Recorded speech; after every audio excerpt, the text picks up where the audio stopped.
Кадијица е повеќе зијан за околината отколку ќар за општината, пресече владата. Лужење со сулфурна киселина и потенцијално загадување на подземните води во Македонија и Бугарија не дозволи и по средбата со представници од рудникот и општина Пехчево.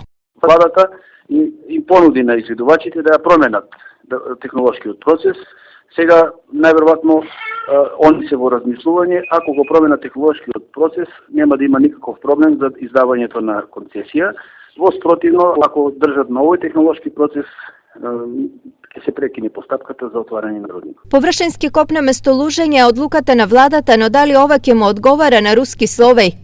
Површинската експлоатација на планината на Кадијица ќе делува деструктивно врз природата. Паралелно ние изучувавме што би значила подземна експлоатација, која може би поприфатлива, но се работи за проблем за многу ниска содржина на бакар во рудата и нема економска оправданост.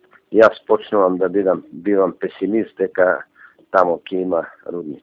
Досега во истражување на рудниот потенцијал русите инвестираа околу 4 милиони евра, а планот беше во експлоатација на руда овде да инвестираат околу 100 милиони евра.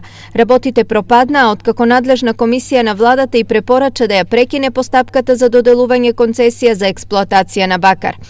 Одлуката за повлекување од Кадијица русите се уште не ја донеле конечно, но како што сега стојат работите, двојно зголемување на трошоците е ризик на кој инвеститорот тешко ќе се одлучи.